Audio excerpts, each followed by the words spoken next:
Study centre പാല അതിന്റെ 40 വർഷത്തെ ജൈത്രയാത്ര തുടരുകയാണ്.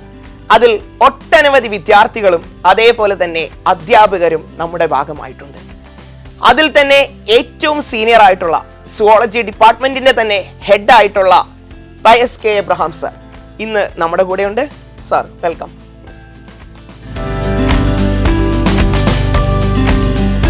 സർ, നമുക്കറിയാം സാറ് കുറേ വർഷങ്ങളായിട്ട് പഠിപ്പിക്കുന്നതാണ് അല്ലെ. അതിൽ ധാരാളം കുട്ടികളെ, ലക്ഷങ്ങളോളം കുട്ടികളെയാണ് സാറ് പഠിപ്പിച്ചിട്ടുള്ളത്. അതിൽ നിന്നും കുറേ എക്സ്പീരിയൻസ് സാറിന് ലഭിച്ചിട്ടുണ്ട്. ആ ഒരു എക്സ്പീരിയൻസ്, ഈ വർഷങ്ങളോളമുള്ള ടീച്ചിങ് ഫീൽഡിലുള്ള സാറിൻ്റെ ആ എക്സ്പീരിയൻസ് ഒന്ന് എനിക്കും എന്നെ പോലെ ഈ പ്രോഗ്രാം കാണുന്ന എല്ലാവർക്കും കേൾക്കാൻ ഒരു ആഗ്രഹമുണ്ട്. സാർ, അതൊന്ന് എക്സ്പ്ലെയിൻ ചെയ്യാമോ? ഞാൻ സാധാരണ കുട്ടികളോട് പറയാറുള്ളൊരു കാര്യമുണ്ട്, കോച്ചിങ്ങും ടീച്ചിങ്ങും രണ്ടാണ്. എൻട്രൻസ് ടീച്ചിങ് അല്ല, എൻട്രൻസ് കോച്ചിങ് എന്ന് പറയുന്നത്. അത് ചിലപ്പോൾ നമ്മളിത് ഇപ്പം അധ്യാപകർക്കൊക്കെ, പ്രത്യേകിച്ച് പുതിയ അധ്യാപകരൊക്കെ ശ്രദ്ധിക്കേണ്ട ഒരു മേഖല എനിക്ക് തോന്നിയിട്ടുണ്ട്. കാരണം നമ്മൾ LKG മുതൽ +2 വരെ കുട്ടികളെ പാടുകയും പറയുകയും എഴുതുകയും വായിക്കുകയും എല്ലാം ചെയ്യാൻ പറ്റുന്നതാണ് നാഷണൽ ആന്തം, ദേശീയ ഗാനം. പക്ഷെ ഒരു കുട്ടിയുടെ ദേശീയ ഗാനത്തിൻ്റെ അർത്ഥം എന്നാണ് സാറെന്ന് ചോദിച്ചോ, അവർക്ക് പറയാൻ പറ്റുന്നില്ല. കാരണം വെച്ചാൽ അവർക്ക് കാണാൻ പഠിച്ചു, എഴുതാൻ പഠിച്ചു, വായിക്കാൻ പഠിച്ചു, പക്ഷെ അത് മനസ്സിലാക്കി പഠിച്ചിട്ടില്ല. പക്ഷെ അങ്ങനെ അവരെ പഠിപ്പിച്ചിരുന്നവർ പഠിച്ചേനെ. എന്നാൽ ഇവിടെ നമ്മൾ ആ കുട്ടിയോട് അത് മനസ്സിലാക്കി പഠിക്കാൻ പറഞ്ഞ് എഴുതി കൊടുത്താൽ അവൻ പറഞ്ഞത് എന്ന് പറയുന്ന പോലെ ഈ സബ്ജക്റ്റ് കാര്യങ്ങളൊക്കെ സ്കൂളിൽ അവർ കാണാതെ പഠിച്ചു. എന്നതാണ് പഠിച്ചതെന്നാണ് എൻട്രൻസ് പരീക്ഷയിൽ പരിശോധിക്കുന്നത്. എത്ര പഠിച്ചു, എങ്ങനെ കാണാതെ പഠിച്ചു എന്നാണ് ബോർഡ് എക്സാമിനേഷനിൽ പരിശോധിക്കുന്നത്. അപ്പോൾ അവിടെയാണ് ടീച്ചിങ്ങും ഈ കോച്ചിങ്ങും തമ്മിലുള്ള വ്യത്യാസം. അപ്പോൾ അത് നമ്മൾ തിരിച്ചറിയേണ്ടതുണ്ട്. അപ്പോൾ രണ്ട് അപ്രോച്ചാണെന്നുള്ളതാണ്. അപ്പോൾ ടീച്ചിങ്ങായിട്ട് ഇത് കോച്ചിങ് പോയി കഴിഞ്ഞാൽ അത് വിജയിക്കില്ല. അത് പുതിയ ഈ മേഖലയിലോട്ട് വരുന്ന അധ്യാപകർക്ക് മനസ്സിലാക്കേണ്ട ഒരു പോയിന്റ് കൂടിയാണ്. ഇപ്പോൾ ഞാൻ 27 വർഷമായിട്ട് എൻട്രൻസ് കോച്ചിങ് ഫീൽഡുണ്ട്. 41 വർഷമായിട്ട് അധ്യാപകനാണ്. ഞാൻ 1997 എൻട്രൻസ് കോച്ചിങ് ക്ലാസ്സിൽ ആരംഭിക്കുന്നത്. ഞാൻ ബ്രില്യൻ്റ് വരുന്നത് 2002. അപ്പോൾ ഏതാണ്ട് ഈ ബ്രില്യൻ്റിൽ തന്നെ ഞാനിപ്പോൾ 22 വർഷത്തോളം സർവീസായി. അപ്പോൾ അന്ന് മുതൽ ഞാൻ കണ്ടിട്ടുള്ള, ഞാൻ അതിനെപ്പറ്റി സാറിപ്പോൾ പറഞ്ഞപ്പോൾ ഞാൻ പെട്ടെന്ന് ആലോചിച്ചൊരു കാര്യമായിരുന്നു. ഈ ഒരു ആംഗിൾ അന്ന് മുതൽ ഞാൻ എൻട്രൻസ് ക്ലാസ്സിൽ വരുന്ന അന്ന് മുതൽ ഞാൻ ഈ ഒരു ചിന്തയിലായിരുന്നു തുടങ്ങിയത്. അപ്പോൾ എൻ്റെ മുമ്പിൽ അന്നൊന്നും ഒരു ഗുരുനാഥനൊന്നുമില്ല, എൻട്രൻസ് കോച്ചിങ്ങിന് പ്രത്യേകിച്ചൊരു ഗുരുനാഥനൊന്നുമില്ല. ഏകലവ്യനെ പോലെ സ്വന്തമായൊരു വഴി നമ്മളവിടെ കാണാൻ വേണ്ടി ശ്രമിക്കുക ചെയ്തിട്ടുണ്ട്. പക്ഷെ അതിന്നും അത് വളരെ പ്രയോജനപ്രദമെന്നാണ് ഞാൻ വിശ്വസിക്കുന്നത്. മനസ്സിലാക്കി പഠിക്കാൻ കുട്ടികളെ സഹായിക്കുക. മനസ്സിലാക്കി കഴിഞ്ഞാൽ അവർ കാണാതെ പഠിക്കുന്നതിനപ്പുറത്തേക്ക് കാണാതെ പഠിച്ചോട്ടെ, അത് മന്നേട്. അപ്പോൾ എന്താ പഠിച്ചതെന്ന് ബോർഡ് എക്സാമിനേഷൻ, എന്തേറെ കാണാതെ പഠിച്ചെന്ന് ബോർഡ് എക്സാമിനേഷനിൽ എന്താണ് പഠിച്ചതെന്ന് എൻട്രൻസ് പരീക്ഷയിൽ ചോദിക്കുമ്പോൾ ഒരിടത്ത് ജയിക്കുകയും ഒരിടത്ത് തോൽക്കുകയും ചെയ്യുന്ന അവസ്ഥ ഒഴിവായി കിട്ടും. അതാണിപ്പം ബ്രില്യൻ്റ് ചെയ്തുകൊണ്ടിരിക്കുന്നത്. അധ്യാപക ജീവിതം പോലെ തന്നെ ഇമ്പോർട്ടൻ്റ് ആയിട്ടുള്ള ഒന്നാണ് ഫാമിലി എന്ന് പറയുന്നത്. സാറിൻ്റെ ഫാമിലിയും അതേപോലെ തന്നെ ഹോം ടൗൺ, അതിനെപ്പറ്റിയൊക്കെ ഒന്ന് പറയുന്നത് നല്ലതായിരിക്കും. സന്തോഷം. എൻ്റെ നാട് കാഞ്ഞിരപ്പള്ളിയാണ്, ചെറുക്കട എന്ന് പറയുന്ന സ്ഥലത്ത്. എനിക്ക് എൻ്റെ വൈഫ് പാല സ്വദേശിനി കൂടിയാണ്. അവരൊരു ഹോം മേക്കറാണ്. വളരെ അനുഗ്രഹീതമായൊരു ഫാമിലിയായിട്ടാണ് ഞങ്ങൾ പോവുക. എനിക്ക് 2 ആൺമക്കളാണ്. മൂത്ത മോന് MBA ആണ്, അവൻ്റെ വൈഫും MBA കാരിയാണ്. മൂത്ത മോന് സിംഗപ്പൂർ എയർലൈൻസിൽ വർക്ക് ചെയ്യുന്നു. മകളൊരു മൾട്ടിനാഷണൽ കമ്പനിയിൽ HR ആയിട്ട് വർക്ക് ചെയ്യുന്നു. എൻ്റെ ഇളയ മോന് USA അവന് MBA കഴിഞ്ഞ് അവിടെ അമേരിക്കയിലാണ് MBA പഠിച്ചത്, ടെക്സാസിൽ ഹൂസ്റ്റൺ യൂണിവേഴ്സിറ്റിയിൽ. അപ്പോൾ അവിടെ തന്നെ ജോലിയാണ്. അവന് doctor of pharmacy family course പാസ്സായി എത്തിയ ഒരു പെൺകുട്ടിയാണ്. അവളോടെ ജോലിയായിട്ട് കഴിയുന്നു. അവർക്കൊരു കുട്ടി, മൂത്ത മോന് 2 കുട്ടി.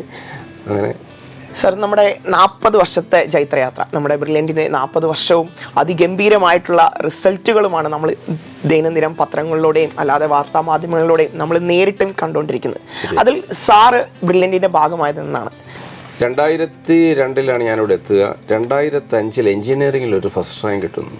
2005 ശേഷം ബ്രില്യൻ്റ് ആദ്യത്തെ 10 റാങ്കുകളിൽ എവിടെയെങ്കിലും മെഡിക്കൽ ഉറപ്പായിട്ടുണ്ട്. പിന്നെ ഇപ്പോഴും നമുക്കറിയാം ഫസ്റ്റ് റാങ്ക്, സെക്കൻഡ് റാങ്ക്, ആദ്യത്തെ ഒരു 10-15 റാങ്ക് മൊത്തം ബ്രില്യൻ്റിൻ്റെ കൂടെ പോരുക.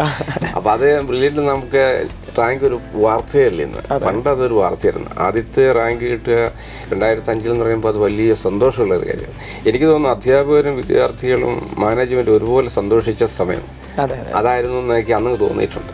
സർ, അതേപോലെ തന്നെ എനിക്ക് ചോദിക്കാനുള്ളൊരു കാര്യം എന്ന് പറയുന്നത്, നമ്മളിവിടെ വന്നപ്പം നമ്മൾ ടീച്ചറായിട്ട് വന്നു, ഇപ്പോൾ ദേ HOD ആയി മാറി, സുവോളജി ഡിപ്പാർട്ട്മെൻറ്റിനെ തന്നെ നയിക്കുന്ന HOD ആയിട്ട് മാറിയിരിക്കുകയാണ്. നമുക്ക് ടീച്ചിങ് വിട്ട് വേറെ എന്തെങ്കിലും ഒരു ഫാക്ടർ സാറിനെ ഇവിടെ ബ്രില്യൻറ്റിൽ ഇൻഫ്ലുവൻസ് ചെയ്തിട്ടുണ്ടോ? അത് ഒരു ഒന്നൊന്നര ചോദ്യമാണ്. മറ്റൊന്നുകൊണ്ടല്ല, ഒരുപാട് കാര്യങ്ങൾ എന്നാണ് പറയേണ്ടിയിരിക്കും, ഒന്നിൽ താഴെയല്ല. ആ പല കാര്യങ്ങളിൽ ഒന്ന് എന്ന് പറഞ്ഞു കഴിയുമ്പോൾ എൻ്റെ മനസ്സിലേക്ക് വരിക ഹ്യൂമാനിറ്റേറിയനിസം, മാനവികത. അത് എനിക്ക് തോന്നുന്നു ബ്രില്യൻറ്റിൻ്റെ ഒരു മുഖമുദ്രയാണ്. അത് മറ്റുള്ളവർ എത്രമാത്രം ശ്രദ്ധിച്ചിട്ടുണ്ടെന്ന് എനിക്കറിയത്തില്ല. എന്നെ വേറെ ഒരുപാട് കാര്യങ്ങളിൽ ബ്രില്യൻറ്റിൻ്റെ ഉണ്ടെങ്കിലും it is quite unique, I think so. അതുകൊണ്ട് ഞാനങ്ങനെ പറയാം, ഒരു എഡ്യൂക്കേഷൻ ഇൻസ്റ്റിറ്റ്യൂഷൻ. ഞാൻ എൻ്റെ ഒരു പഴയ ഒരു ഓർമ്മയിലേക്ക് എടുക്കുകയാണെങ്കിൽ 2004 അന്നൊക്കെ ആനുവൽ ഡേ സെലിബ്രേഷൻസ് ഉണ്ട് നമ്മുടെ സ്കൂളിലൊക്കെ. ആനിവേഴ്സറി, വിക്ടറി ഡേ ഒക്കെ ഇപ്പോൾ ആഘോഷിക്കുന്നുണ്ട്, പക്ഷെ അന്ന് നമ്മൾ annual day celebration, victory day കൂടാതെ. അപ്പോൾ ആനുവൽ ഡേ സെലിബ്രേഷനിൽ നമ്മളുടെ ഇവിടുത്തെ ഒരു അറ്റൻഡർ ബൈക്ക് യാത്ര നടത്തി വൈകുന്നേരം KSRTC ബസ്സുമായി കൂട്ടിയിടിച്ച് മരണപ്പെട്ടു. അത് വലിയ ദുഃഖകരമായ സംഭവമായിരുന്നു. അങ്ങനെ ഒരു സംഗതി നടന്നു കഴിഞ്ഞപ്പോൾ ബ്രില്യൻറ്റ് ചെയ്തത് എന്താണെന്ന് ചോദിച്ചാൽ, പിറ്റേ ദിവസത്തെ പത്രത്തിൽ ഒരു 10 സെൻറ്റിമീറ്റർ കോളത്തിൽ ആദരാഞ്ജലികളും ഒക്കെ അർപ്പിച്ച്, ഒരു പിയൂണാണ് മരിച്ചെന്ന് ഓർക്കണം, പ്രമുഖ പത്രങ്ങളെല്ലാം കൊടുക്കുന്നു. മരിച്ച വ്യക്തിയുടെ വീട്ടുകാർക്ക് അധ്യാപകരും വിദ്യാർത്ഥികളും മാനേജ്മെൻറ്റും കൂടെ സ്വരൂപിക്കാവുന്ന അത്രയും തുക അവർക്ക് സംഭാവന കൊടുക്കുന്നു. പിന്നീട് മാനേജ്മെൻറ്റ് അവരുടെ വീട് പുതുക്കി പണിത് കൊടുക്കുന്നു. മരിച്ചുപോയ പ്രസാദ് മരിച്ച ആളുടെ അദ്ദേഹത്തിൻ്റെ ആത്മാവെന്ന് നിശ്ചാന്തി നേരുന്നു. ഈ പ്രസാദിൻ്റെ അമ്മയ്ക്ക് ബ്രില്യൻറ്റ് ജോലി കൊടുക്കുന്നത് അവരുടെ യോഗ്യത അനുസരിച്ച്. എനിക്ക് തോന്നുന്നു ഈ പ്രസാദിൻ്റെ അമ്മ ഈ അടുത്ത നാളിൽ 1-2 വർഷങ്ങൾക്ക് മുമ്പ് അങ്ങോട്ട് റിട്ടയർ ചെയ്തതാണ് എൻ്റെ ഓർമ്മ. അപ്പോൾ അതിന് ശേഷം 2004 അത് ചെയ്യുന്നു. 2005 മുതൽ റാങ്ക് വേണം. ഞാൻ പറഞ്ഞത് ഈ മാനവികത, ഹ്യൂമാനിറ്റേറിയനിസം എന്ന. അപ്പോൾ ഈ ബൈബിളിൽ ഇങ്ങനെ ഒരു വാക്ക് പറയും, എൻ്റെ നാമത്തിൽ ഒരു പാത്രം പച്ചവെള്ളം എങ്കിലും കൊടുത്താൽ അതിന് പ്രതിഫലം ലഭിക്കാതിരിക്കില്ല എന്ന് ബൈബിളിൽ പറയുന്നുണ്ട്. അതെനിക്ക് തോന്നുന്നു ബ്രില്യൻറ്റിൻ്റെ കാര്യത്തിൽ വളരെ ശരിയായിട്ട് തോന്നിയിട്ടുണ്ട്, വളരെ ശരിയായിട്ട് തോന്നിയിട്ടുണ്ട്. അതുപോലെ തന്നെയാണെങ്കിൽ ഇപ്പോൾ നമ്മൾ ഇപ്പോൾ സംസാരിച്ചുകൊണ്ടിരിക്കുന്ന ഇന്നാണ് ഈ കഴിഞ്ഞ ദിവസത്തെ മിനിയാന്നത്തെ പറ്റ മനോരമയിൽ കിടക്കുന്ന കണ്ടു. മാനന്തവാടിയിൽ നിന്ന് എരുമേലിയിലേക്കുള്ള KSRTC ബസ്. അപ്പോൾ ഡ്രൈവർ കയറിയിട്ട് കണ്ടക്ടർ ഇല്ലാത്തതിൻ്റെ പേരിൽ ട്രിപ്പ് ക്യാൻസൽ ചെയ്യാൻ പോകുന്നു. ഈ ബസ് നിറയെ ബ്രില്യൻറ്റിലേക്കുള്ള കുട്ടികളും അതുപോലെ തന്നെ കീം പരീക്ഷ എഴുതാൻ വേണ്ടിയിട്ട് എരുമേലിയിലേക്ക് പോകാനുള്ള അമലജ്യോതി എഞ്ചിനീയറിംഗ് കോളേജിൽ മറ്റൊരു സെൻറ്ററുണ്ട്, ഉള്ള വിദ്യാർത്ഥികൾ ഈ ബസ്സിലിരിക്കുന്നു. അപ്പോൾ ഈ യാത്ര മുടങ്ങിയാൽ ഇവർക്ക് കീം പരീക്ഷ എഴുതാൻ പറ്റത്തില്ല.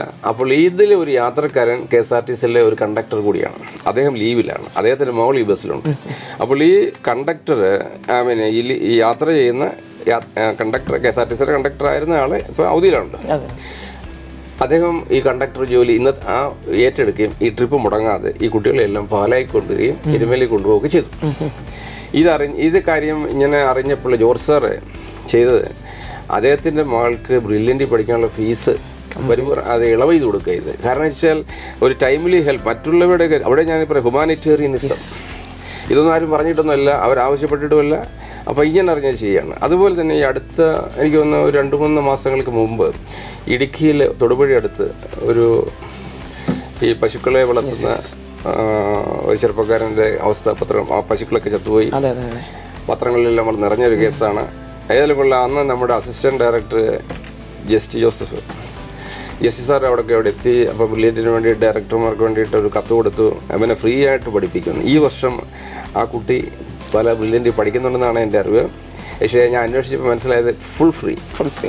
അപ്പോൾ എല്ലാ കാര്യവും ഫ്രീ ആയിട്ട്, ഫീസും അക്കോമഡേഷൻ എവറിത്തിങ് ഫ്രീ ആയിട്ട് പഠിപ്പിക്കുന്നുണ്ട്. അവൻ വെറ്റിനറി ഡോക്ടർ ആകണമെന്നൊരാഗ്രഹമാണ്. ഇതൊന്നും ആരും പറഞ്ഞിട്ട് ചെയ്യുന്നില്ല. ഞാൻ പറഞ്ഞ ഏറ്റവും റീസെൻ്റായ കേസുകൾ, ഇതുപോലെ ഇഷ്ടംപോലെ കാര്യങ്ങൾ എനിക്ക് പറയാൻ പറ്റും. ഒരു വർഷം 3000-ലധികം പിള്ളേർ ഫ്രീ ആയിട്ട് പഠിപ്പിക്കുന്നുണ്ടെന്നാണ് ഞാൻ സ്കോളർഷിപ്പ് അതുപോലെ മറ്റു കാര്യങ്ങൾ കൊടുത്തുകൊണ്ട്. അതേപോലെ SC കുട്ടികളുടെ അവരുടെ കേസിൽ എനിക്ക് തോന്നുന്നത് രാജകീയമായ ഒരു താമസവും കാര്യങ്ങളും ഒക്കെ ഗവൺമെൻറ് കൊടുക്കുന്ന ആ ഒരു ചെറിയ ഒരു എമൗണ്ട് മാത്രമേ ഉള്ളൂ.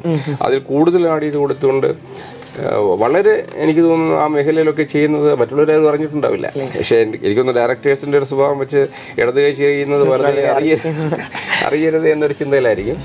പക്ഷേ നമ്മളിതൊക്കെ ഒന്ന് അറിയിച്ചെങ്കിലല്ലേ ഇങ്ങനെയൊക്കെ നടക്കുന്നു എന്ന് മറ്റുള്ളവർ അറിയുള്ളൂ, അല്ലെ മറ്റുള്ളവർക്ക് അതിനുള്ള ഒരു ഇൻസ്പിറേഷൻ ഉണ്ടാവുള്ളൂ. ഇതുപോലെ എത്രയോ കേസുകൾ അതാണ് ഞാൻ പറഞ്ഞത്, ആ ഹ്യൂമാനിറ്റേറിയനിസം പ്രത്യേകിച്ച് ജോർജ് സാറും സ്റ്റീഫൻ സാറും സന്തോഷ് സാറും സെബാസ്റ്റ്യൻ സാറും ഒക്കെ അതിൻ്റെ ഫോർട്ട് ഫ്രണ്ടിൽ നിന്ന് കാണിക്കുന്നത് എന്ന് മറ്റുള്ളവർ അറിയുന്നില്ല, ഞാനത് കണ്ടുകൊണ്ടിരിക്കുന്നത്. സാറ് മാനവികതയുടെ കാര്യം പറഞ്ഞു. ഇപ്പോൾ സാറ് പറയുമ്പോഴാണ് ഞാൻ തന്നെ ഇതൊക്കെ കേൾക്കുന്നത്. ഞാനൊക്കെ പിച്ച വെച്ച കാലം തൊട്ടേ ഇവിടെ ബ്രില്യൻ്റ് വളർന്നു വലുതായി അന്ന് സംഭവിച്ച കാര്യങ്ങളൊക്കെ കേൾക്കുമ്പോൾ എനിക്ക് തന്നെ വളരെയേറെ സന്തോഷമുണ്ട്. അതിലൊരു ഭാഗമാകാൻ പറ്റിയതിൽ എനിക്ക് തന്നെ വളരെ പ്രൗഡ് മൂമെൻ്റ് ആണ്. അതിൽ സാറിന് എന്തെങ്കിലും പേഴ്സണലായിട്ട് ഒരു എക്സ്പീരിയൻസ് ഉണ്ടായിട്ടുണ്ടോ മാനവികതയായിട്ട് നമുക്ക് പറയാൻ പറ്റുന്നത്? തീർച്ചയായിട്ടും ഉണ്ട്. ഞാൻ 2010 എനിക്കൊരു ആക്സിഡൻ്റ് ഉണ്ടായി. അതിൻ്റെ ഫലമായിട്ട് ഒരു ഡിസ്ക് പ്രിലാപ്സ് ഉണ്ടായി. അപ്പം നടുവേദനയാണ്, ലോ ബാക്ക് പെയിൻ. ഞാനങ്ങനെ ട്രീറ്റ്മെൻറ്റൊക്കെ ആയുർവേദ ട്രീറ്റ്മെൻറ്റൊക്കെ എടുത്ത് കുറേ നാളുകൾ ഞാൻ വീട്ടിലിരുന്നു. അപ്പോൾ ഡോക്ടർ പറയുന്ന ഒരു സമയം കാലാവധിയൊക്കെ ക്യൂറിങ്ങിലെല്ലാം കഴിഞ്ഞ് കഴിയുമ്പോഴേ ഇടയ്ക്ക് ജോർജ് സാർ എന്നെ വിളിച്ചു, സാറേ അസുഖമൊക്കെ ശരിയായില്ല, ഇനിയും ക്ലാസ് എടുക്കാൻ വരാൻ മേലെ. അപ്പോൾ ഞാൻ ജോർജ് സാറോട് പറഞ്ഞു, എനിക്ക് കാഞ്ഞിരപ്പള്ളിയിൽ നിന്ന് പാലാ വരെ ഡ്രൈവ് ചെയ്ത് വരാനുള്ള ബുദ്ധിമുട്ടുണ്ട്, അതുകൊണ്ട് കുറച്ചാളോട്ട് പോട്ടെ. അപ്പോൾ എന്നോട് ജോർജ് സാർ ചോദിച്ചു, സാറ് പാലായി വന്നങ്ങ് താമസിക്കുന്നതിനെ പറ്റി ചിന്തിച്ചാലോ. അപ്പോൾ അതെനിക്കൊരു പുതിയ അന്നത്തെ സമയത്ത്. അപ്പോൾ ജോർജ് സാർ തന്നെ ഒരു വീടെടുത്ത് തന്നു. അപ്പോൾ ജോർജ് സാർ മറ്റൊരു കാര്യം കൂടെ പറഞ്ഞു, രാവിലെ വീട്ടിലോട്ട് പോകാൻ തിരിച്ച് വൈകിട്ട് രാവിലെ വീട്ടിൽ നിന്ന് കളക്ട് ചെയ്യാൻ വൈകിട്ട് വീട്ടിൽ കൊണ്ട് ഡ്രോപ്പ് ചെയ്യാനുള്ള സംവിധാനം വാഹനം കൂടെ ബ്രില്യൻ്റിൽ നിന്ന് അറേഞ്ച് ചെയ്ത് എന്ന് പറഞ്ഞ് ജോർജ് സാർ തന്നെ എന്നെ വിളിച്ച് ആ വീടും എടുത്ത് തന്ന് ഇങ്ങനെയൊക്കെ ക്രമീകരിച്ചു. തുടക്കത്തിൽ ഞാൻ ഏതാനും ദിവസം മാത്രമേ ജോർജ് സാർ വണ്ടിയുടെ ഫെസിലിറ്റി അവൈൽ ചെയ്തുള്ളൂ. എങ്കിലും ആ magnanimity, the mind and magnanimity, അതൊക്കെ അപൂർവം ആൾക്കാരെ കാണിക്കുകയുള്ളൂ. അത് സ്വന്തം ചേട്ടൻ ചെയ്യുന്ന പോലെ, അല്ല അനിയൻ ചെയ്യുന്നത് പോലെ, അല്ലെ ഫാദർ ചെയ്യുന്ന പോലെയൊക്കെയാണ് ജോർജ് സാർ പെരുമാറിയിട്ടുള്ളതെന്ന് പറയുമ്പോൾ അക്കാര്യത്തിൽ എനിക്ക് തോന്നുന്നു ജോർജ് സാറും സ്റ്റീഫൻ സാറും സന്തോഷ് സാറും എല്ലാം സെബാസ്റ്റ്യൻ സാറൊക്കെ ഒന്നിനൊന്നിന് മത്സരമാണെന്ന് കൂടി പറഞ്ഞാൽ തെറ്റില്ല, അല്ല സത്യമാണത്. അപ്പോൾ അതൊക്കെ തീർച്ചയായിട്ടും മറക്കാൻ പറ്റില്ലാത്ത കാര്യങ്ങളാണ് സാർ. അതുപോലെ തന്നെ ഇപ്പോഴും അങ്ങനെ തന്നെയാണ്, നമുക്കറിയാം, ഒരു സംശയമില്ല. ഞാൻ പറഞ്ഞ ഓരോരുത്തരുടെയും കാര്യത്തിൽ ഞാൻ നേരത്തെ പറയും, പ്രസാദിന്റെ കാര്യത്തിൽ 2004 ചെയ്ത കാര്യം ഞാൻ പറഞ്ഞിരുന്നു. അതിങ്ങനെ തുടരുന്നു എന്നുള്ളത് അതൊരു പുതിയ വാർത്തയല്ല, പക്ഷെ മറ്റുള്ളവർ അറിയുന്നില്ല എന്ന് മാത്രം. നമ്മളാണെങ്കിൽ ഇപ്പം പല സെന്ററുകളാണ് നമുക്കുള്ളത്, അല്ലെ? കേരളത്തിൽ ഇഷ്ടം പോലെ സെന്റർ പലയിടത്തും നമ്മൾ സ്കൂളുകളിൽ പോയി പഠിപ്പിക്കുന്നു. അതേപോലെ തന്നെ നമ്മളെ സ്വന്തം പേരന്റ് നോക്കുന്ന പോലെ നമ്മൾ അവിടെ കൊണ്ടേ വിടുന്നു. അതേപോലെ ക്ലാസ് കഴിയുമ്പോൾ നമ്മളെ തിരിച്ചു കൊണ്ടേ വിടുന്നു. എന്തൊക്കെ കാര്യങ്ങളാണോ നമുക്ക് ചെയ്യേണ്ടത് അതേപോലെ തന്നെ എല്ലാം ചെയ്തു കൊടുക്കുന്നതാണ് ഇപ്പം നമ്മുടെ ബ്രില്യന്റിന്റെ കാര്യം. അതിൽ സാർ പറഞ്ഞ പോലെ തന്നെ അതിൽ മാനവികത എന്ന് പറയുന്നത് ഒരു വലിയൊരു ഫാക്ടർ തന്നെയാണ്. അതുപോലെ ഒരു കുട്ടിയെ സംബന്ധിച്ച് education in brilliant is an investment, ഒരു സംശയമില്ലാത്ത കാര്യം. കാരണം ആ കൊച്ചിൻ്റെ ഒരു ഓൾറൗണ്ട് ഡെവലപ്മെൻറ്റ് തടസ്സം ഉണ്ടാകുന്ന എന്തെങ്കിലും പ്രശ്നമുണ്ട് അതെല്ലാം മാറ്റി കൊടുക്കുകയും അതിനുള്ള സൗകര്യങ്ങൾ കൊടുക്കാനും ബ്രില്യൻ്റ് തയ്യാറാകുന്നു എന്നുള്ളതാണ് നമ്മൾ കണ്ടിട്ടുള്ളത്. അത് ഓരോ പിള്ളേരെ സ്വന്തം മക്കളെ പോലെ കരുതി പെരുമാറാനുള്ളൊരു വിശാല മനസ്ഥിതി അത് ഡയറക്ടർമാർക്ക് 4 പേർക്കും ഒരേപോലെ ഉണ്ടെന്നുള്ളതാണ് അതിന് ഏറ്റവും വലിയ പ്രത്യേകത. സാർ 43 വർഷമായിട്ട് അധ്യാപക ജീവിതത്തിൽ നിറഞ്ഞിരിക്കുകയാണ്. അതിൽ കുറേ വർഷം നമ്മുടെ കോളേജ് ലൈഫിലും അതേപോലെ തന്നെ എൻട്രൻസ് ഫീൽഡിലും രണ്ട് തരത്തിലുള്ള വിദ്യാർത്ഥികളാണ്, അല്ലേ? അതിൽ സാർ എങ്ങനെയാണ് രണ്ടുപേരെയും ഒരേപോലെ മെയിൻറ്റെയിൻ ചെയ്യാൻ പറ്റിയത്? എൻട്രൻസ് ഫീൽഡ് ഞാൻ ആദ്യമേ തുടക്കത്തിൽ പറഞ്ഞൊരു കാര്യമുണ്ട്, ടീച്ചിങ്ങും കോച്ചിങ്ങും തമ്മിലുള്ള അന്തരത്തെ പറ്റി. അപ്പം മനസ്സിലാക്കി പഠിക്കണമെങ്കിൽ കുട്ടികളോട് കൂടുതൽ സ്നേഹത്തോടെ പെരുമാറുക. അപ്പം അതിനില്ല അവർ സെൽഫ് എസ്റ്റീം, സെൽഫ് കോൺഫിഡൻസ്, ഈ 2 കാര്യങ്ങൾ ഉണർത്തുക. അവർക്ക് മനസ്സിലാവുന്ന ഭാഷയിൽ സംസാരിക്കുക. ഒരു ടീച്ചർ, ഒരു സ്കോളർ ഒരു നല്ല ടീച്ചറാവണമെന്നില്ല. ഞാൻ റീഡേഴ്സ് ഡൈജസ്റ്റ് വായിച്ചൊരു കാര്യമാണ്, W.A. വർത്ത്. അത് വളരെ പ്രമുഖനായ ഒരു അമേരിക്കൻ മോട്ടിവേഷണൽ സ്പീക്കറാണ് W.A. വർത്ത്. അദ്ദേഹം ടീച്ചേഴ്സിനെ പറ്റി 4 കാറ്റഗറി ആക്കി വെച്ചിട്ടുണ്ട്. ഞാൻ അത് B.Ed കോളേജിലൊക്കെ അതിനെപ്പറ്റി ചർച്ച ചെയ്തിട്ടുള്ള 12 വർഷത്തിൽ. അപ്പോൾ ഇദ്ദേഹം പറയുന്നത് ഒരു 4 കാറ്റഗറി. ആദ്യത്തെ പറയുന്നത് ഓർഡിനറി ടീച്ചർ. ആ ഓർഡിനറി ടീച്ചറിന് അദ്ദേഹം ഉപയോഗിച്ച വാക്ക് മീഡിയോക്കർ എന്ന വാക്കാണ്. എന്ന് പറയുമ്പോൾ ഒരു മോഡറേറ്റ് ക്വാളിറ്റി ഉള്ളൂ, അതാണ് ഉദ്ദേശിക്കുന്നത്. ലോ ക്വാളിറ്റി എന്നൊരു വാക്ക് ഞാൻ ഉപയോഗിക്കുന്നില്ല. അപ്പോൾ ഓർഡിനറി ടീച്ചർ എന്ന അർത്ഥത്തിലാണ്. Mediocre teacher tells, a good teacher explains, a superior teacher demonstrates, a great teacher inspires.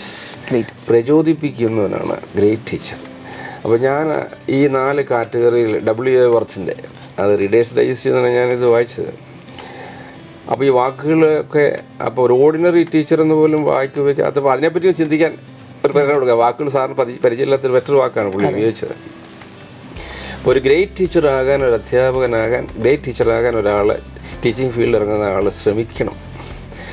അപ്പോൾ നമ്മൾക്ക് ആരും പെർഫെക്റ്റ് അല്ല, പെർഫെക്റ്റ് ആകാൻ നമുക്ക് ശ്രമിക്കാം. നമുക്ക് ഗോഡ് അലോൺ ഈസ് പെർഫെക്റ്റ് എന്നാണ്. അപ്പോൾ ഞാൻ എൻ്റെ മനസ്സിൽ എപ്പോഴും 4 തലം W വർത്തിൻ്റെ കിടപ്പുണ്ട്. മീഡിയോക്കർ, അതുപോലെ ഞാൻ good teacher, superior teacher, great teacher. അതിൽ ഞാൻ ശ്രമിച്ചിട്ടുണ്ട്. അത് വിജയിച്ചിട്ടുണ്ടോ ഇല്ലെന്നുള്ളത് പിള്ളേരാണ് പറയുന്നത്. സാർ അതേപോലെ തന്നെ ഞാൻ കേട്ടിട്ടുള്ളൊരു കാര്യമാണ്, അറിഞ്ഞിട്ടുള്ളൊരു കാര്യമാണ്, എക്സ്പീരിയൻസ്ഡ് ആയിട്ടുള്ളൊരു കാര്യമാണ്, ബ്രില്യൻ്റ് ഇടുന്ന ക്വസ്റ്റ്യനാണ് പരീക്ഷയ്ക്ക് വരുന്നത്. ഞാൻ എക്സാം എഴുതിയിട്ടുള്ളതാണ്, കീം എക്സാം എഴുതിയിട്ടുണ്ട്, ഒക്കെ എഴുതിയിട്ടുണ്ട്. അതിൽ ഞാൻ ഉൾപ്പെടെ കണ്ടിട്ടുണ്ട്. ഇപ്പം പ്രത്യേകം ലാസ്റ്റ് കേട്ടിട്ടുള്ളൊരു വാക്കാണ്, അവസാനം നമ്മൾ ഇടുന്ന മോഡൽ എക്സാമിൻ്റെ ക്വസ്റ്റ്യൻസ് അതേപോലെ തന്നെ ചോദിക്കാം അല്ലേ. അപ്പോൾ നമുക്ക് നമ്മുടെ മെറ്റീരിയലും അതേപോലെ തന്നെ നമ്മുടെ ഇടുന്ന എക്സാംസും മോഡൽ എക്സാംസും അതൊക്കെ ഉണ്ട്. അതിൽ സാറിൻ്റെ പങ്കെന്ന് പറയുന്നത് വളരെയേറെയാണെന്ന് ഞങ്ങൾക്ക് എല്ലാവർക്കും അറിയാം. സോ സാറ് ഈ മെറ്റീരിയൽ പ്രിപ്പറേഷനും നമ്മുടെ ക്വസ്റ്റ്യൻ പേപ്പറും മോഡൽ എക്സാമിൻ്റെ ക്വസ്റ്റ്യൻ പേപ്പറും അതിൻ്റെ പ്രിപ്പറേഷനെ പറ്റി ഒന്ന് പറയാമോ? ബ്രില്യൻറ്റിന് എപ്പോഴും ഞാൻ brilliant is an institution for the brilliance, by the brilliance, of the brilliance എന്നൊരു ടാഗ് ലൈൻ പോലെ പറയാൻ ആഗ്രഹിക്കുകയാണ്. അപ്പം ഓരോ ബ്രില്യൻ്റ് എന്ന പേര് ചുമ്മാതെ വന്ന് വീണ ഒരു പേരാണെന്ന് എനിക്ക് വിശ്വാസമില്ല. അതാണെന്ന് ചിലപ്പോൾ ഒരു ഡയറക്ടർമാർ പറയും, പക്ഷെ അത് ദൈവനിശ്ചയമാണെന്ന് ഞാൻ വിചാരിക്കുന്നു. കാരണം അധ്യാപകരും ബ്രില്യൻ്റ് ആയി നിൽക്കുക, സ്റ്റുഡൻറ്റ് ബ്രില്യൻ്റ് ആയി നിൽക്കുക, ഡയറക്ടർമാർ ബ്രില്യൻ്റ് ആയി നിൽക്കുക. അങ്ങനെ ഈവൻ ഇവിടുത്തെ ഡ്രൈവേഴ്സ് പോലും, അല്ലെങ്കിൽ ഇവിടെ സെക്യൂരിറ്റി സ്റ്റാഫ് പോലും ആ ഒരു ലൈനിൽ ചിന്തിക്കാൻ, അവരുടെ കഴിവിൻ്റെ മാക്സിമം കൊടുക്കാൻ അവർ ശ്രമിക്കുന്നുണ്ടെന്ന് ഞാൻ മനസ്സിലാക്കുന്നു. അതിനനുയോജ്യമായ ഒരു എൻവിറോൺമെൻറ്റ് ഡയറക്ടേഴ്സ് നൽകുന്നുണ്ട്. വളരെ ഇവിടെ ഒരു മാനേജ്മെൻറ്റ് തൊഴിലാളി ബന്ധമുണ്ടെന്ന് എനിക്കൊരിക്കലും തോന്നിയിട്ടില്ല. എല്ലാവരും ഒരു ഫീലിങ്ങോടെ ഇതിൻ്റെ പാർട്ട് ആയിട്ടാണ് എല്ലാവരും ചിന്തിക്കുന്നത്. അപ്പോൾ ഞങ്ങളെ സംബന്ധിച്ചിടത്തോളം ഇവിടെയും ആ ഒരു ഫാമിലിയായിട്ട് എക്സാംസിൻ്റെ മുമ്പ് തന്നെ ടീച്ചേഴ്സ് എല്ലാം കൂടി ഒരുമിച്ച് കൂടുന്നു, ഓരോരുത്തരും ക്വസ്റ്റ്യൻ സെറ്റ് ചെയ്തുകൊണ്ട് വരുന്നു, നല്ല ക്വസ്റ്റ്യൻസ് സെലക്ട് ചെയ്യുന്നു, ക്വസ്റ്റ്യനോട് ഡിസ്കഷൻ നടത്തുന്നു, അതിലെ കുറവുകളും കുറ്റങ്ങളും മാറ്റുന്നു. അതുപോലെ ഒരു കുട്ടി ചിലപ്പോൾ ഒരു അധ്യാപകൻ ക്വസ്റ്റ്യൻ ഇട്ടാൽ ആ അധ്യാപകൻ ചിന്തിക്കാത്ത ആംഗിളിൽ കുട്ടി ചിന്തിച്ചെന്ന് വരാം. അങ്ങനെ വരുമ്പോഴാണ് ഈ ക്വസ്റ്റ്യൻ ചലഞ്ച് ചെയ്യുന്നത്. അപ്പോൾ തീർച്ചയായിട്ടും ആ രീതിയിൽ ആ ടീച്ചേഴ്സ് കൂടിയിരുന്ന ആ ക്വസ്റ്റ്യനെ പറ്റി നമ്മൾ ചർച്ച ചെയ്തിട്ടിടുമ്പോൾ ഈ പറയുന്ന പോലെ ക്വസ്റ്റ്യൻ കറക്റ്റ് ചെയ്യേണ്ട അവസരങ്ങൾ വളരെ വളരെ വളരെ കുറയും. അതെല്ലാം ഒരു പക്ഷെങ്കിൽ കൂടുതൽ ക്വസ്റ്റ്യൻ ചലഞ്ച് ചെയ്യപ്പെടും. ഈവൻ നീറ്റിൽ പോലും ക്വസ്റ്റ്യൻ ചലഞ്ച് ചെയ്തു എന്നുള്ളത് നമുക്കറിയാമല്ലോ. അപ്പം അതുകൊണ്ട് അതൊക്കെ സംഭവിക്കാം. പിന്നെ നമ്മൾ ഇത്രയെല്ലാം ശ്രമിച്ചെങ്കിലും അവിടെ ഇവിടെയൊക്കെ ടൈപ്പിംഗ് എറേഴ്സ് ഒക്കെ കടന്നു കൂടുന്നുണ്ട്. NCERT പോലും അവിടെ ഇവിടെയും കുറച്ചൊക്കെ മിസ്റ്റേക്സ് ഉണ്ട്. അത് ബോധപൂർവമായി വന്നിട്ടുള്ള മിസ്റ്റേക്സ് അല്ല, ടൈപ്പിംഗ് എറർ, പ്രൂഫ് റീഡിങ്ങിൽ അത് അങ്ങനെയുള്ള ചെറിയ ചെറിയ മിസ്റ്റേക്സ് ബ്രില്യൻറ്റിൻ്റെ ബുക്കുകളിലുണ്ടെങ്കിലും പരമാവധി അത് ഇല്ലാതാക്കാൻ ആത്മാർത്ഥമായ ശ്രമം നടത്താറുണ്ട്. അതൊരു കമ്പൈൻഡ് എഫക്റ്റാണ്. അപ്പോൾ തീർച്ചയായിട്ടും അതിനകത്ത് ഞാനും ചെറിയ റോൾ ചെയ്യുന്നു. സർ അതേപോലെ തന്നെ എല്ലാ കൊല്ലവും ഇപ്പം നീറ്റ് എക്സാമിൻ്റെ കാര്യം എടുത്ത് നോക്കിക്കഴിഞ്ഞാൽ ഈ വർഷം എഴുതിയിരിക്കുന്ന 24 ലക്ഷം കുട്ടികളാണ്. അതിൻ്റെ കോമ്പറ്റീഷൻ എന്ന് പറയുന്നത് തീർച്ചയായും കൂടിക്കൊണ്ടിരിക്കുകയാണ്. സോ ഭാവിയിലും ഇതിലേറെ വിദ്യാർത്ഥികളായിരിക്കും ഉറപ്പായിട്ടും എക്സാം എഴുതാനായിട്ട് പോകുന്നത്. ഓരോ വർഷം കൂടി. സർ അതുകൊണ്ട് തന്നെ നമുക്കറിയാം നമ്മുടെ വിദ്യാർത്ഥികൾക്ക് വരും തലമുറയ്ക്ക് അതേപോലെ തന്നെ അവരുടെ പേരൻസിനും സാറിന് കൊടുക്കാൻ പറ്റുന്ന ഒരു അഡ്വൈസ്, ഈ എൻട്രൻസ് ഫീൽഡിലേക്ക് വരുന്ന കുട്ടികൾക്ക് കൊടുക്കാൻ പറ്റുന്ന ഒരു അഡ്വൈസ്? എനിക്ക് തോന്നുന്നു 2 കാര്യങ്ങൾ ശ്രദ്ധിക്കണം ഭാവിയിൽ.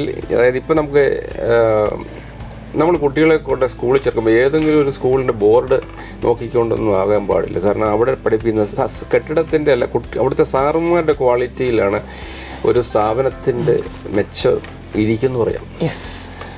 നല്ല മാത്തമാറ്റിക്സ് ടീച്ചറുള്ള സ്കൂള്, നല്ല ഇംഗ്ലീഷ് അധ്യാപകനുള്ള സ്കൂൾ, അങ്ങനെ എന്ന് പറഞ്ഞാൽ ഒരു ലാംഗ്വേജ്, ഒരു സബ്ജക്റ്റ് ഒരു കൊച്ച് അവൻ്റെ സ്കൂളിൽ എന്ന് പറഞ്ഞാൽ പ്രൈമറി സ്കൂളിൽ, ഹൈസ്കൂളിൽ, ഹയർ സെക്കൻഡറി സ്കൂൾ, ഈ ഒരു കാലഘട്ടത്തിൽ മാത്സും ഇംഗ്ലീഷും ശരിയായി, ഒരു സബ്ജക്റ്റും ഒരു ലാംഗ്വേജും ശരിയായി പഠിച്ചാൽ ഉറപ്പ് ഞാൻ പറയുന്നു അവൻ IIT-യിലെത്താൻ, അവൻ മെഡിക്കൽ കോളേജിലെത്താൻ, നീറ്റ് എഴുതി രക്ഷപ്പെടാൻ ഒക്കെ സാധിക്കും. മെയിൻ കടന്നു പോകാൻ ഒക്കെ സാധിക്കും. കാരണം ഇവിടുത്തെ ഞാൻ ചോദിച്ചോട്ടെ, ഇപ്പം മെഡിക്കോസ് ആഗ്രഹിച്ചുകൊണ്ട് ബ്രില്യൻ്റ് വരുന്ന പിള്ളേർ നോക്കി, എല്ലാ പിള്ളേർക്കും ബയോളജിക്ക് 100% മാർക്കുള്ളത്. പക്ഷെ അവിടെ ഫിസിക്സിൻ്റെ മാർക്ക് ഇട്ട് നോക്കുക, ഏറ്റവും കുറവ്, കമ്പാരിറ്റീവ്ലി കുറവായിരിക്കും.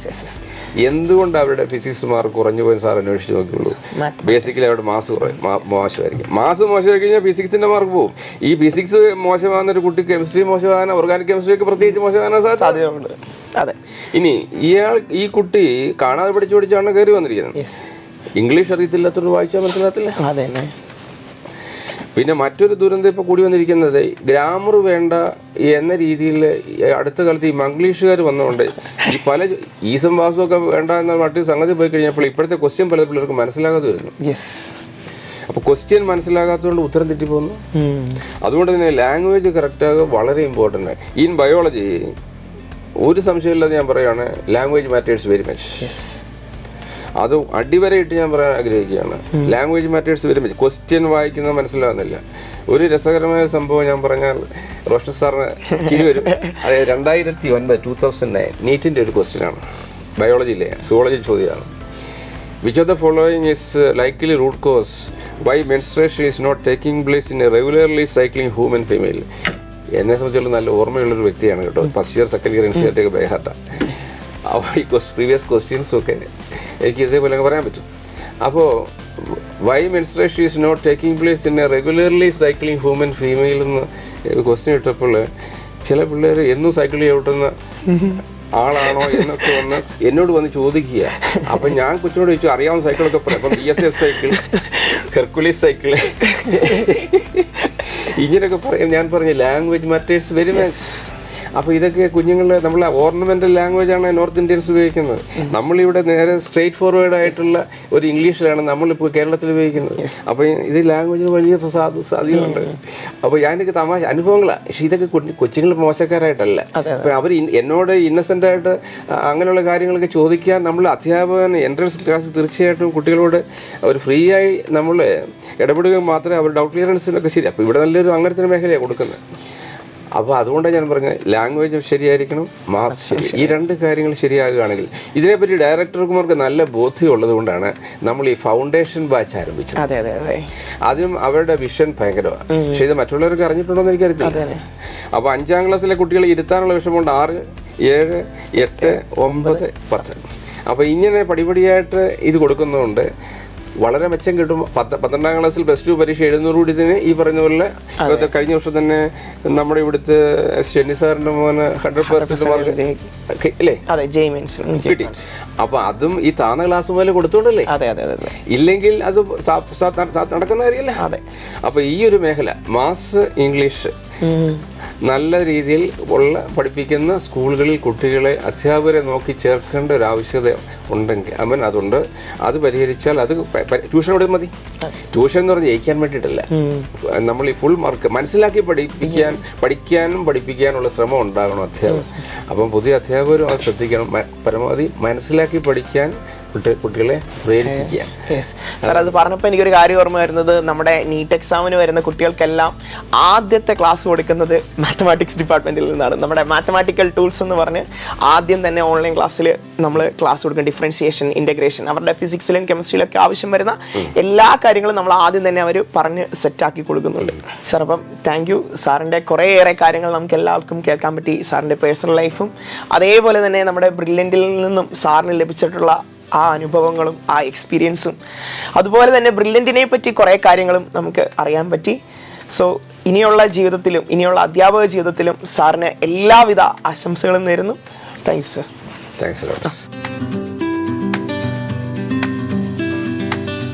എൻട്രൻസ് സംബന്ധമായ വാർത്തകളും അപ്ഡേഷനുകളും ഏറ്റവും വേഗം ആധികാരികമായി അറിയാൻ ബ്രില്യൻറ്റ് സ്റ്റഡി സെന്റർ പാല യൂട്യൂബ് ചാനൽ സബ്സ്ക്രൈബ് ചെയ്യുക. ബെൽ ഐക്കൺ അമർത്തുക. ഈ വീഡിയോ മറ്റ് സുഹൃത്തുക്കളിലേക്കും ഷെയർ ചെയ്ത് നൽകുക.